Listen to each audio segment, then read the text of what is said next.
This podcast is hosted by the Center for the Futures of Native Peoples at Dickinson College in Carlisle, Pennsylvania, USA, which is about a mile from the former grounds of the Carlisle Indian Industrial School. We are working to bring honest interpretations of the Carlisle Indian School that was in operation from 1879 until 1918. We honor the 7,800 Indigenous students from across the United States who came to Carlisle. The Indian School is a significant place of remembrance for our Native peoples. Because of the endurance, strength, and prayers from our people who went to the Carlisle Indian School, many of us are here today. Hi, welcome to another episode. This is a special recording. I am in Anchorage, Alaska with my sister. Say hi, Benj. Hi. I know her as Benj, but to all of you, you can call her Meredyth, Meredyth, Benjamine, Raynelle, Cheromiah. I just know her as Benj, which is short for Benjamin, which is one of her middle names. I'm so honored to be here with you, Benj. We're in your living room in Anchorage, Alaska. It is a nice, 50 degrees outside, very cool air. And there's two puppies next to us. What are your puppies' names? So I have Molly and Norma with us. What kind of doggies are they? So Molly is a Japanese Chin/Chihuahua mix. And then Norma is a Shih Tzu Terrier mix. Ah, they are two little cuddle bugs. Yeah, Molly's 3 years old and then Norma's 4. Oh, I know my time here, I'm only here for a few days, but we have turned on Bob Ross with the doggies, which is like ASMR for those who may not know. And we've all crashed out on the couch. I wanted to interview you today, and you are very special to me and hold a very special place in my heart. And I'm in Carlisle. I like to say I busted out of Carlisle to come to Alaska. Actually, I had a doctor's appointment, but being able to connect with you, because the last time we saw each other was when you dropped me off in Carlisle. Was it? Yeah, I think so. Yeah, in May. Yeah, that's the last time I saw you. Right?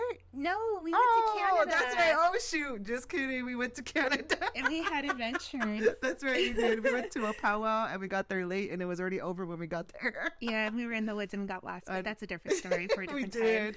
I like to say, remember that one time we almost went to a powwow? And they're playing Santana and we were in the woods and we're like, we gotta get there. We did see lightning bugs though. That was super cool. That was really cool. And then we found those glow sticks that were broken and it was like predator blood. Anyways, okay. Just kidding. We went to Canada. One of the last few times I saw you, you had dropped me off in Carlisle. And for those who may not know, my sister is super smart. She helps me. Sometimes I don't have common sense.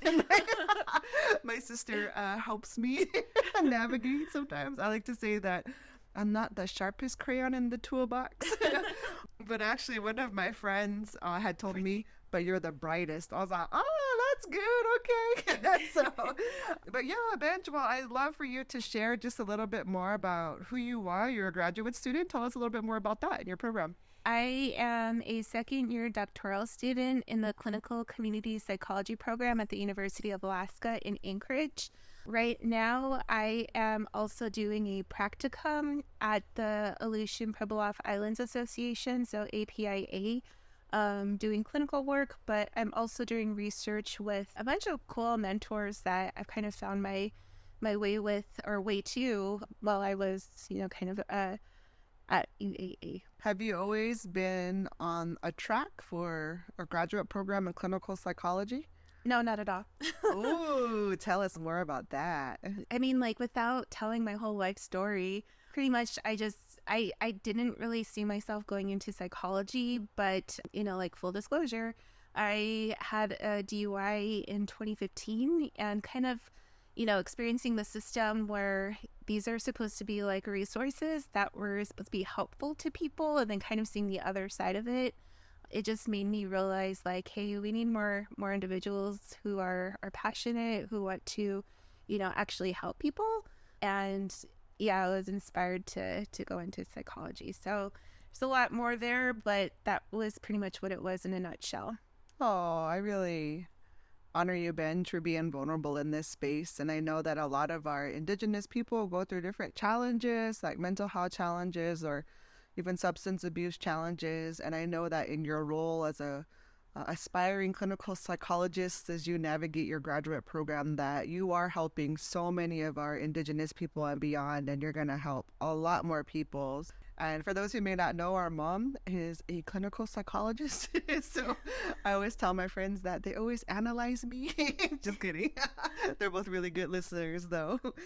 I think it'd be really great just to share a little bit more about your journey, how you transitioned from working in the casinos and then transitioning into higher education. I started off, in college when I was in high school. So I was doing the concurrent enrollment. And my senior year of high school, I had pretty bad anxieties. I was going to my college classes, and then I was having a hard time in my high school classes and just kind of being on campus and, just feeling different all the time. I ended up going to the University of New Mexico for about 4 years. Didn't do well with a lot of my classes, didn't really want to. My anxiety was at a point where I was having a really hard time showing up to class because I was just in my head a lot. After 4 years of, not really, I guess, accomplishing much, I dropped out. And at that point, mom was like, hey, you gotta support yourself. And I was kind of like, oh, shoot, this is real life. I started working in hospitality at hotels, and then I eventually started working at a casino, and I started as a pit clerk. I have always been in table games, working at casinos, and, they had a in-organization training class to do dealing. So I trained to become a blackjack dealer, and then I was a blackjack dealer for about 7 years. It was great being in the casino. I, am very thankful for my experience, got to meet a lot of different people, still have friends, from my time at the casino. And I also really was, by my 7th year, I was really wanting to do something different and wanting to leave New Mexico. And, I just kind of struggled with alcohol use. I struggled with my anxiety and even depression, and kind of had, some challenging relationships there. And I was just ready to leave. So I actually went to a military recruiter's office, and I was going to enlist in the Navy. And whenever I was in the office, they're like, well, do you have any college credits? And I let them know I was almost halfway done. And then the Navy recruiter was like, well, you should go back and enlist as an officer. And I was like, you could do that? Long story short, I took a 6-year hiatus, ended up wanting to re-enroll at UNM. And whenever I about to go back, they let me know that if I waited 6 more months, then I could do what's called academic renewal. Because at that time, my GPA was I left and it was a 1.8 something. I didn't leave really on a good foot academically. But they said if I, started in the spring semester, then I could qualify and it might improve my GPAs. I decided to do that. And then, between the summer between when I actually was able to start classes, that's when I got my DUI. And after getting my DUI, I met some people when I was being transported, and then also, whenever I was released, who just really opened my eyes to the community that exists within these spaces. And, I was really encouraged by this lady, in New Mexico, we have the cholas, right? The aunties. And this chola was talking to me, and she was, really giving me encouraging words in the back of a prisoner transport van going back into Albuquerque. And she's just really encouraging. So I started back up again in the spring of, I believe it was 2015. I enrolled in classes. The first one that I enrolled in was alcoholism in the psychology department, because I wanted to understand more about, alcohol. And we do have a history of alcoholism in our family, and I wanted to understand more about impacts of alcohol on our family from a scientific point of view. And then I actually enrolled in an international horror film class, and I was like, I need to take a class that's going to keep me coming back. So, so that was She loves horror film stuff. yeah, like it's interesting to me. So I was like, I need something. So I enrolled in that, and it really did. It kept me engaged for the semester. And then I actually was thinking about it, and I was like, oh, like I could actually go back too for my English degree, because even though I had like really bad anxiety, the way that I've been able to kind of talk or share, what I'm thinking is through my writing. And I'm very thankful that I've always had the gift of being a strong writer. And even, my classes where the first time I went to college and it didn't work out, like my classes that did have the decent grades were in English. So I was like, oh, cool. Like I could double major in psychology and English. So I decided to enroll in like a good mix of them all. That's how I kind of came to academia, is, just wanting to learn more about myself, but also as an opportunity to do something different with my life. I believe one day, sister, you're going to write your own book. And when she says that she has a gift of writing, I kid you not. Oh my gosh, this woman can write. And just how she is able to just put these words together in an eloquent way. I swear her works are like a work of art, in the sense of like they're very poetic. And I think it's she's such a strong writer. I wish I had a little ounce of that gift of your writing skills. Oh, well, thank you for sharing that. And, you mentioned some of the challenges that our family has gone through in terms of, just trauma or alcoholism, and just how our family has coped, and even just our community, right, in general, or our Native community at large. So recently you came down to Carlisle, Pennsylvania, which is several thousand miles away from Anchorage, Alaska. I'm curious to know, can you share with us what it was like for you to visit Carlisle, Pennsylvania for the first time? Well, I think it was a little bit different for me, like my experience, because I mean, like I was going with you to help move you there, so I always had that like at the back of my mind that I am taking my sister to Carlisle, Pennsylvania, and I will be leaving her there. I knew that it was something that I was kind of carrying with me, and, just that feeling of sadness, and just like, man, like I wish things would have worked out better here in Alaska so we could have spent more time together. I already was kind of going to Carlisle like that, like feeling that way. So, I mean, like I was looking forward to seeing what Carlisle looked like, and then also, just trying to be like supportive of you going to Carlisle, but on the inside I was like kind of sad. But actually, like getting there and traveling, like it was a freaking long journey. And something that you shared with me before we went on that journey was, you were talking about how some of the students from Alaska, they had to like take the train, and then they had to go travel in a way that like wasn't as direct as a flight. So you were saying like, well, I think about that and just kind of think about what that journey looks like. And that was also another thing on my mind too, like to not complain however long it was. Like it was just that feeling of what do I have to complain about? We're taking like a shorter route. So that was a lot. That feeling was there about like, don't complain, don't think that way kind of thing. I have a little lump in my throat too, because I think about the Alaska Native relatives, and as I've been in Carlisle for about 4 months now, I've learned a lot more. And there is about 125 Alaska Native students that came from Alaska and went to Carlisle, Pennsylvania. And some was by force, some was by choice, and everywhere in between.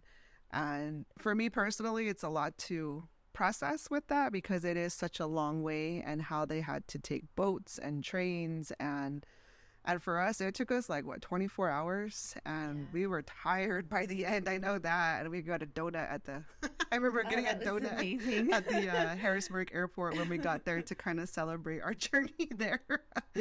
What was it like for you as we, landed in Harrisburg, got a rental car and traveled down to Carlisle? We stayed in Carlisle. Little did we know we were like less than a quarter mile away from a cemetery that I didn't even know was there when I booked the Airbnb. But what was it like for you to stay in Carlisle for the first time? When we were driving into Carlisle, I had this I felt scared. And a lot of the reason why I felt scared is because almost immediately I knew that it was, a white Christian, older population location or environment. And when we were driving through the town, one, architecturally, it is beautiful. There's the brick buildings and everything. And I was like, wow, this is gorgeous.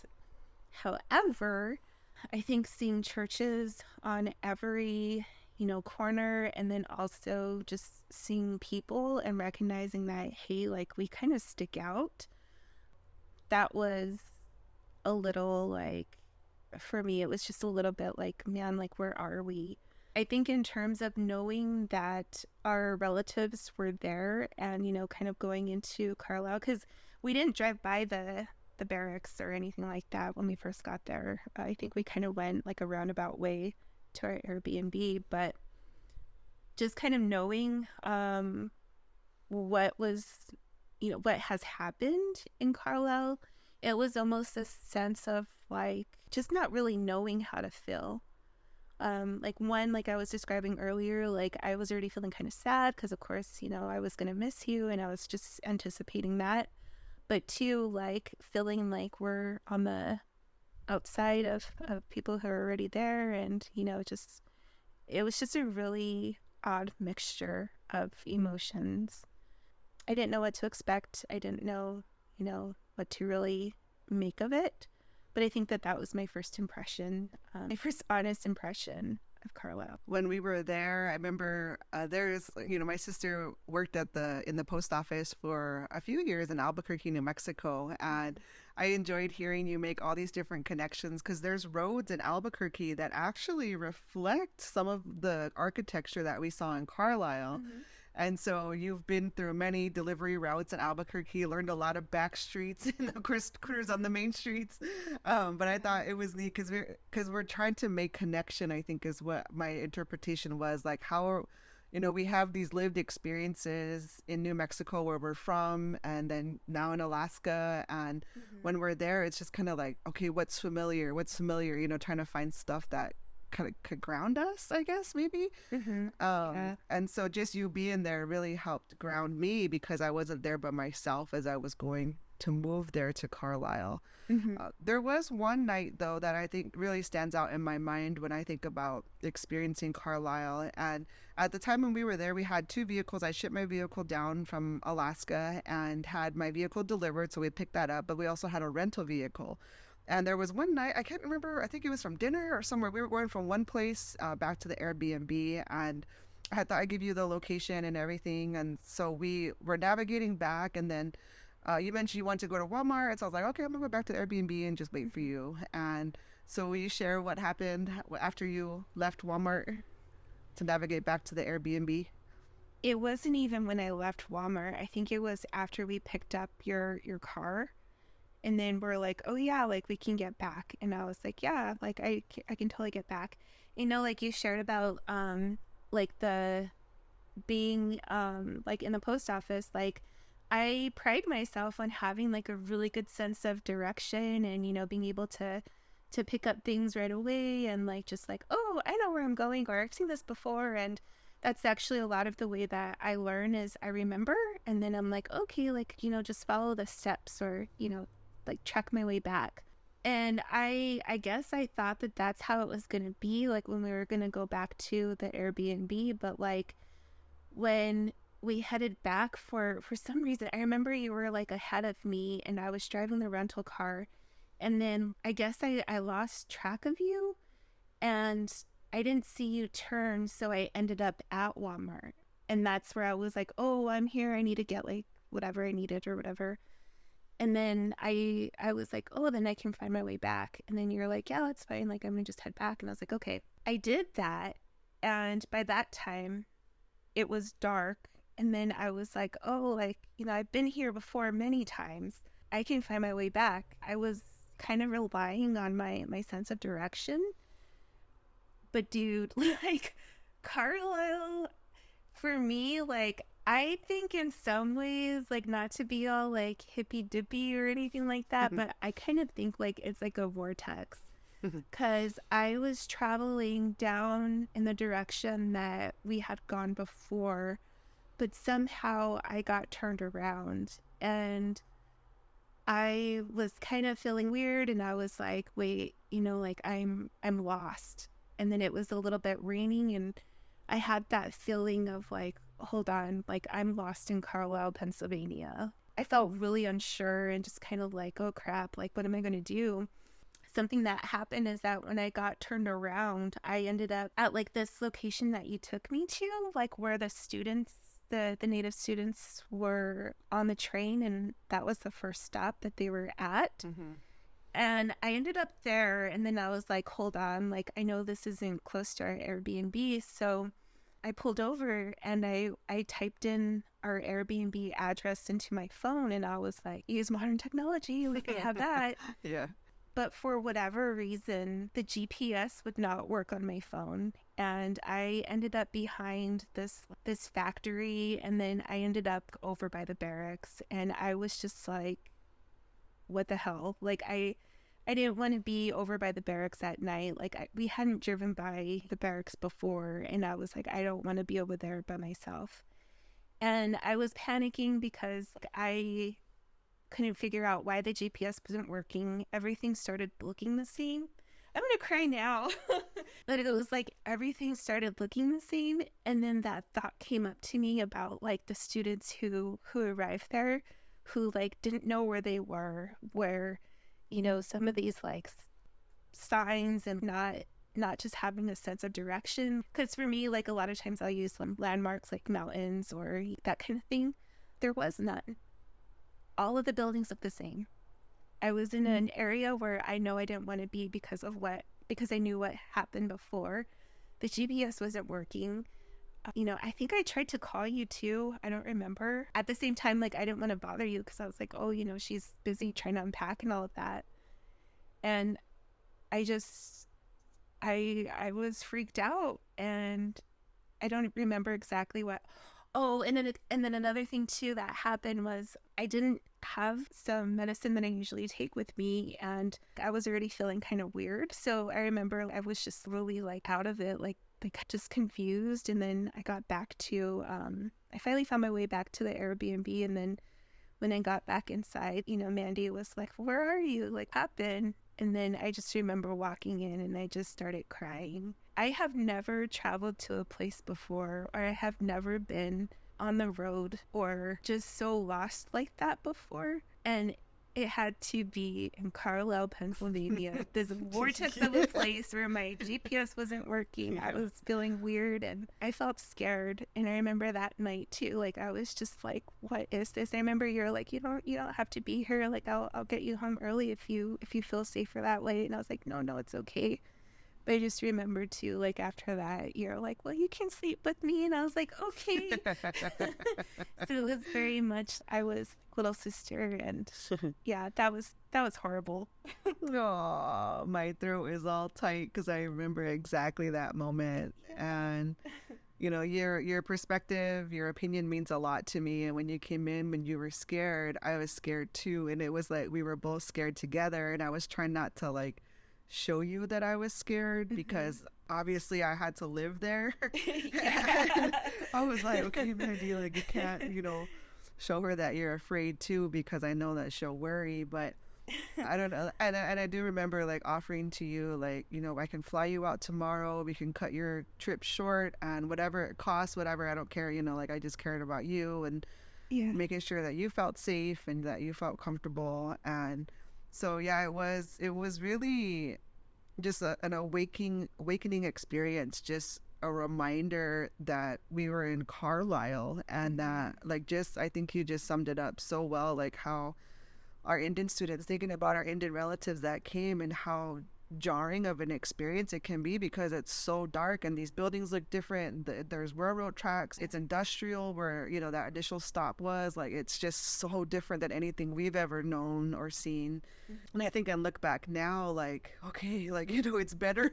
We both made it, you know, like, but I think that it really gets to the point, though, for those who are listening, of how complex Carlisle is, and how as Indigenous women, as Indigenous people, how we navigate that, especially for the first time or first few times. It's not like any other place. Like, we've been to many places in our life, and Carlisle is a place that I have never experienced like that place before. I was just glad that you were there, and then we did sleep in because there was like a bunk bed, and then I had the master bedroom, and so we were just in there. We slept with the lamp on, you know, like, and we were by each other, you know, and it was okay, you know, it was okay. That usually isn't our sleeping patterns, you know, like, I mean, granted, here in Anchorage, we both fell asleep on the couch to Bob Ross, and we were by each other with the doggies, but, you know, we typically don't, you know, sleep with the light on. I know I don't usually, you know, but when we were there, like, there's been several times I've slept with the light on in Carlisle just because I've been afraid, or just, you know, I just didn't want to feel alone, and for some reason the light is like a friend, if that makes sense. Like, it's I don't know, it's just comforting to have like the light on, or to have somebody with you, of course. And so I know that, you know, we did a lot of work, and I got a rental unit for the first time in my life. I didn't even know how to open the door. I was like, move aside. This is old territory. Yeah, she was like, oh, you gotta do it like this. I was like, oh, okay.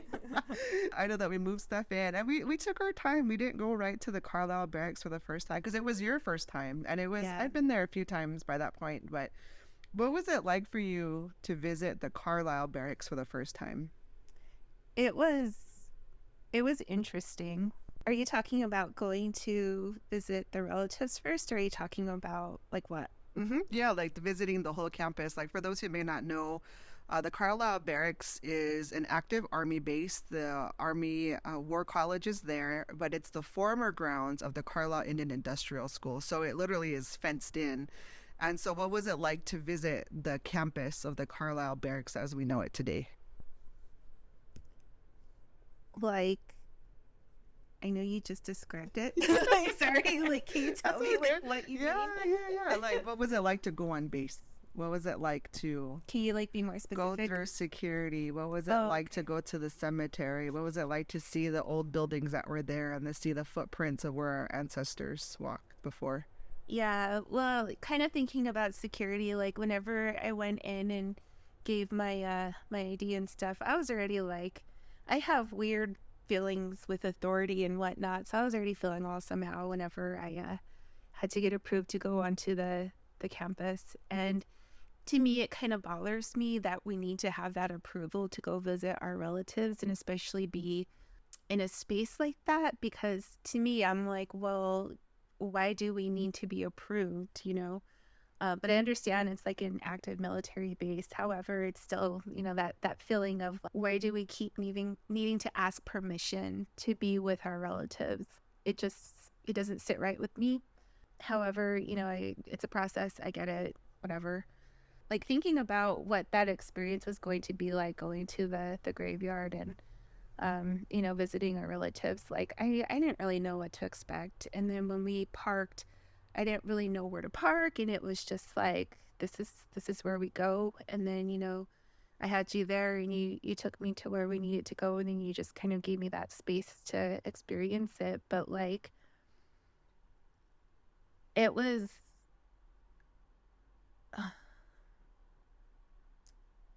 I really don't know like what to make of it still. I'm gonna cry. What to make of it still, walking up to the gate and seeing like the little headstones there.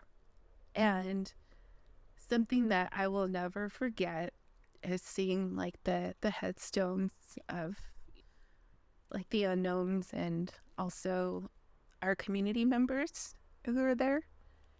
And I walked to every single grave. I gave like a offering of our cornmeal, and I talked to every single, grave there. Even, and I know you let me know that there was like some Army officers and stuff are buried there too, but I just talked to all of them who are there. And I spent a lot of time.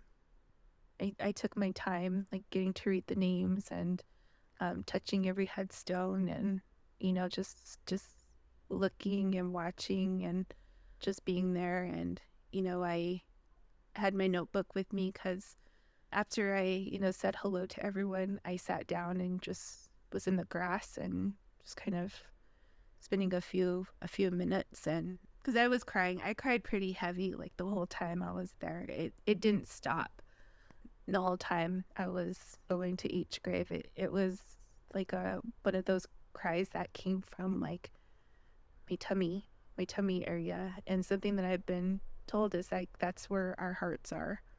It was, my mentor, she tells me, that's where grief is too sometimes, and it was there. I felt it.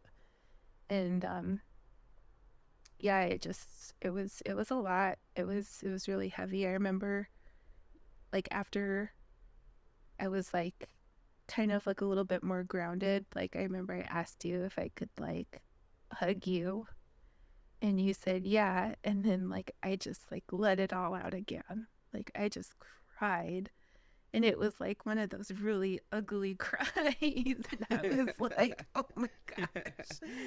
But the more that I cried, the more that feeling in my stomach was like moving up and out, and I was like, that's what needed to happen. Yeah, it was hard to kind of be there for the first time and just to experience that and think about things. And I as a student in psychology, like we talk about historical trauma, and a lot of it has to do with the boarding schools, like in all of our papers and stuff. And that was coming up a lot for me. It was like, oh, all of these ripples that came from being there, it's like kind of hard to deny. And it was just a lot to be with the relatives there. There was a tree there, and I touched the tree, and luckily my Alaska Native grandma, who's a Alaska Native traditional healer, she said, whenever you feel a lot of emotions, like to touch the trees, and then they'll take it in, and then they'll send it out, like the feelings that you have. And those tears were filled with a lot of love for those kids. So it wasn't necessarily all sadness. There was a lot of love there, and it's just a lot of caring. So I hope that it got to them through the tree. But yeah, so that was going to the grave. And then after, I know we went to we just explored the grounds, and we went to the track, and seeing just kind of people hanging out at the track was like kind of interesting. This is where like a lot of things have happened. I mean, like there's been some phenomenal athletes who like practiced there, who trained there, and it was like, wow, like it was like just surreal. And then we went to, what was that, Jim Thorpe? Yep. Jim Thorpe's gym. Yep. Yeah, we went to Jim's gym. And just looking at it, just like peering through the window because we couldn't get in. You went after hours. yeah, just like looking at it, and I was like, oh, okay, cool. And then like when we got to the mall, they call it. Yeah, like the parade grounds. Yeah, and then like seeing like Pratt's house and seeing where that famous photo was taken, I didn't know what to think. I still don't know what to think. Like it's just surreal. I was like, we're here. So I really appreciate you being very upfront and being, sharing your experiences and how you've interpreted all of this. And as we kind of come to a close here, I am curious to know more about how you handle me personally being in Carlisle, your older sister. How is it with me being there now that we are 4 months out, or give or take, from, when you first helped me move there in May? Yeah. Okay, so like not to make it about me, but it kind of goes back to like how I left Carlisle. And something I was sharing with Mandy earlier is that whenever I left Carlisle, I left feeling empowered.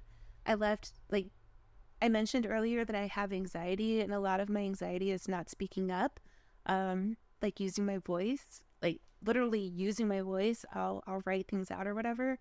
But when I left Carlisle, like I was like, no, I need to take up my space. And that was what Mandy was teaching me too. Because I was like letting her know, like, no, like I don't want to go to this restaurant because I don't feel like, I'll be comfortable there, that kind of thing. But she was, like, take up your space, like hold your space. And, I left with that feeling that like I need to hold my space in these places. I need to speak up when I need to speak up, and I need to have have my voice heard. And because I left feeling empowered, and because I left feeling like more connected to the purpose of why I am pursuing my degree, whenever I left you there, I was like, she'll be fine. I think that a lot of the reason why I was like, oh yeah, Mandy will be good, is because she's the one who's tried to help me to come into that space of making my place in academia.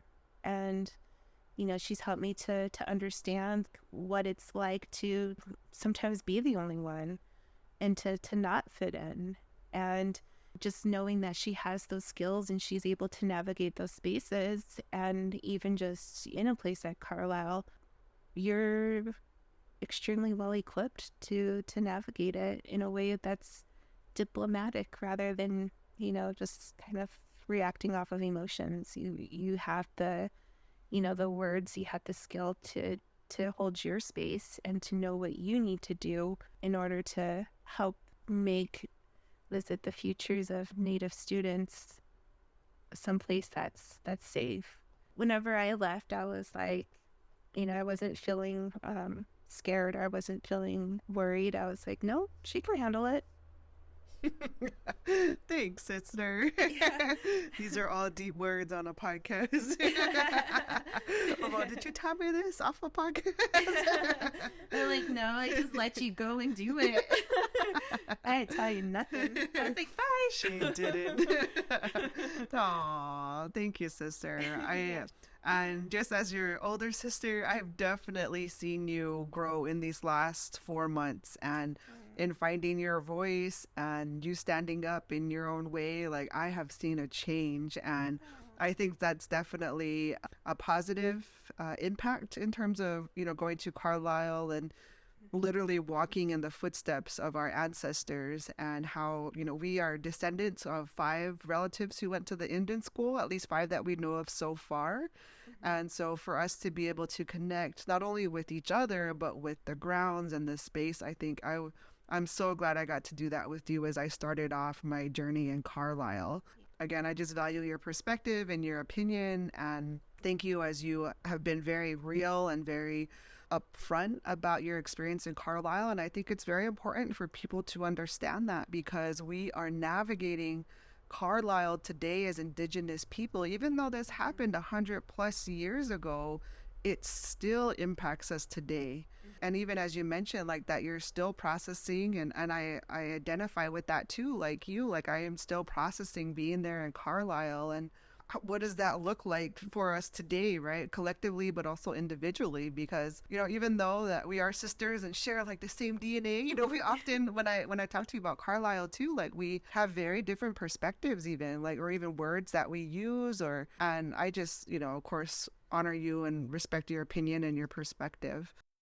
With that, I will owe you. I'll get you a massage at a place in Anchorage. Oh, nice. Because I can feel the emotions even here too, right? Like, it's still heavy. Like, even though I'm not in Carlisle, I still feel the remnants of it, even though we're like 3,000 miles away.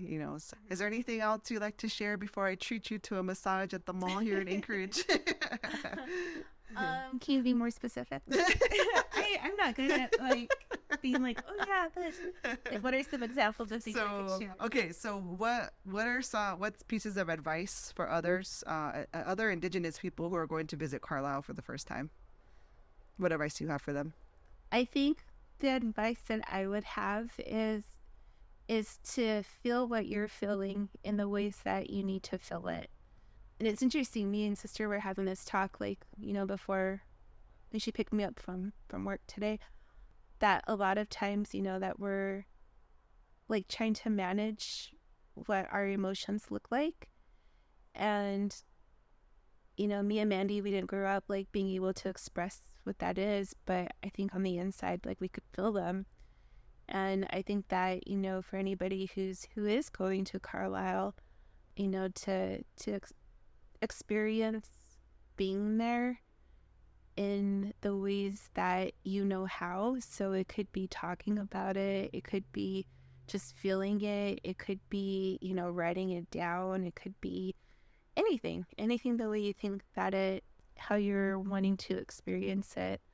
My only advice or my kind encouragement is, don't stuff it in or that. And I think that was why I got lost, because I can be very prideful and I can try to figure out things on my own. But I think I realized that no, I need to talk to Mandy. I need to, let her know where I'm at. And I think that's kind of part of the experience, if you feel comfortable to not keep things to yourself when you do visit Carlisle. However you want to in your time, just let those emotions and your experience flow, and don't feel like you have to be proud or prideful to have to be strong all the time. We can just be in our spaces and just experience it in authentic ways. So that's it. Very wise words from a future PhD clinical psychologist. Clinical community psychologist. Oh, clinical community psychologist. That's cool. I didn't know that. Yeah. That's awesome. When are you going to be done with your program, or when do you think you'll be done? Probably like 2027, 2028. Ah, okay. I think. I don't know. Yeah. Well, that is a very hard, hard degree program. So much love and respect to you and for other Indigenous relatives who are pursuing a psychology degree, especially at those advanced levels.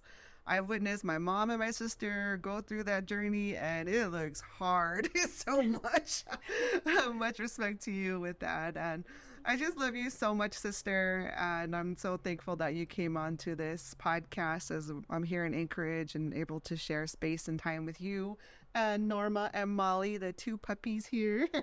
Let's go get a massage. How about that? That sounds good. Okay. I might want to take a nap. I know I need to do the dishes before we go. So, awesome. Well, thank you so much, Benj. I really appreciate and love you. You're welcome. We love you too. All right, everyone. Thank you for listening. I hope you have a wonderful day. I'll talk to you later.